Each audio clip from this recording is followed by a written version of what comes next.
started being interested in tattooing at a young age, and then groups of friends of mine who were older than me allowed me to hang out with them and be a part of their group. But I was always the young one, but I was the talented one in the sense of artistic ability to draw and things. So I was 15 when I got my first tattoo, and the people I hung around with were a bit older, and they all wanted me to draw tattoos for them. So I started doing that. And then as we collected tattoos, I got more and more intrigued with tattooing, and made the decision to try to become a tattooer. It took quite a while.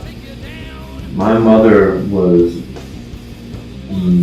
probably the most accepting and most supportive, because that was her natural stance on things. If she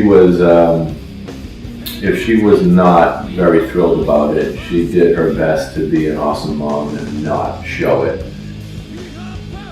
I would say the biggest influence would be Japanese tattooing and the mythology connected to it.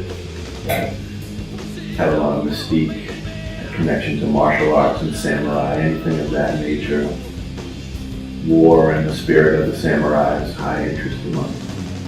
Tattooing was just kind of taken differently from what I had seen, and the way they had done the traditional Japanese tattooing was much more serious, for a serious commitment and serious collector.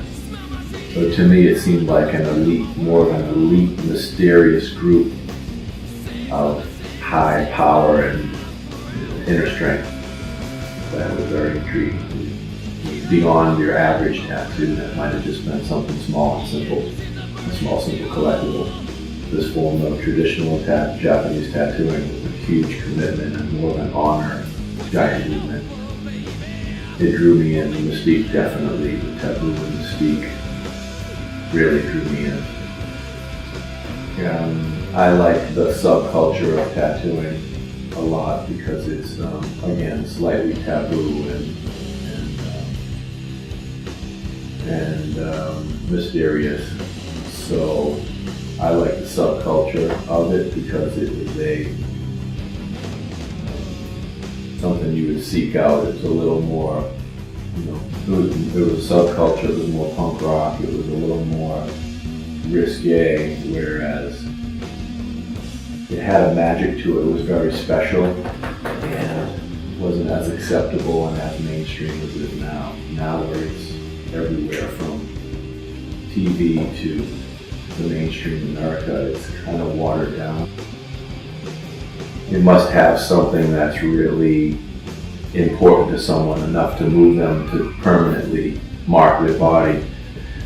Whereas today, now it's so watered down, it almost is just a fashion statement, and it's accepted as simply a fashion statement, and that it can be removed by a laser, or it's not as, I think it can be not as important as it has in the past.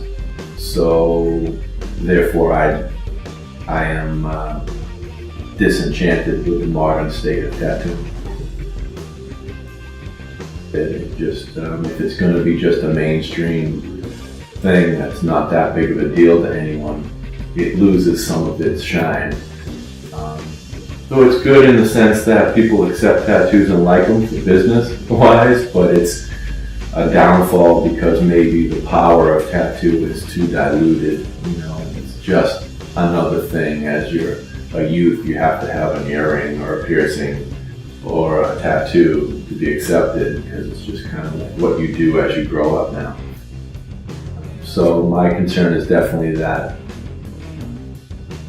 it stays important to people.